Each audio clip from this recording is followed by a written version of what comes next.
from something you forgot along the way. And this is the story number 40.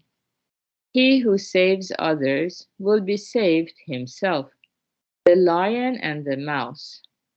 The lion, king of the jungle, was dozing after a heavy meal. As he stretched out his paw, he seized a tiny mouse.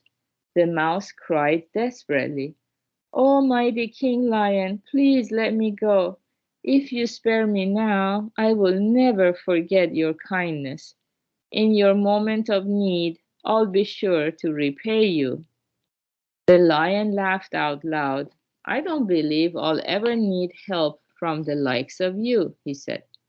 "I'm full now, so I'll spare your life. Now go," he said, and roared haughtily. The mouse thanked the lion over and over and left. Moments later, as the lion was roaming the forest, he fell into a large snare. His legs and neck became entangled in the net, and the harder he struggled, the more tightly the rope choked him. Soon he was hardly able to breathe. The mouse, whose life he had just spared, heard what was happening and came running to help.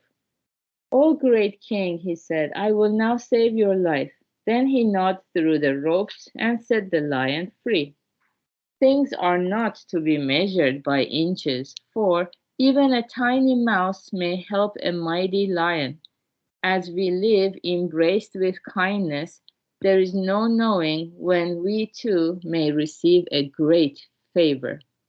We ourselves must render kindness at all times and spread compassion over all things.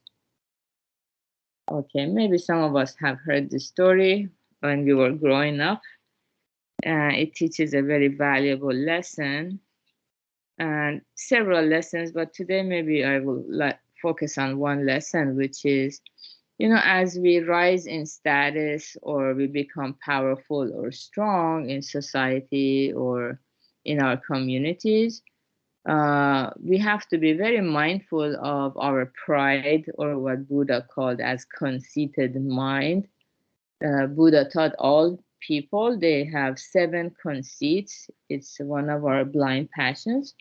And we have tendency to look down on people that we might consider they are below us. But actually that way of thinking is not, it doesn't create wholesome karma. So we need to create a shift. And just like the lion, because he happened to be strong and powerful, all muscular, he looked down on the little mouse. "What can you do for me? I'm almighty. You're nothing." So this kind of looking down, that was not good. And then later, the universe proves to us that everybody is playing a very significant role in the big picture of things. So the little mouse was able to actually set the lion free when the lion got entangled in the net. So similarly, we might never know when somebody comes to our rescue or how we will be helped. And actually, we are already being helped. So to acknowledge that, as we read, we live embraced with kindness.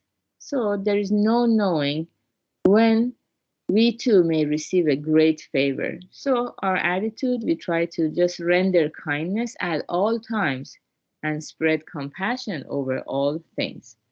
And that's a really good life to live.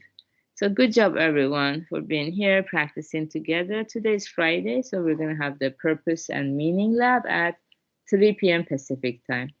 And have a good Friday. Bye. Goodbye. Thank you. You're welcome, Gary.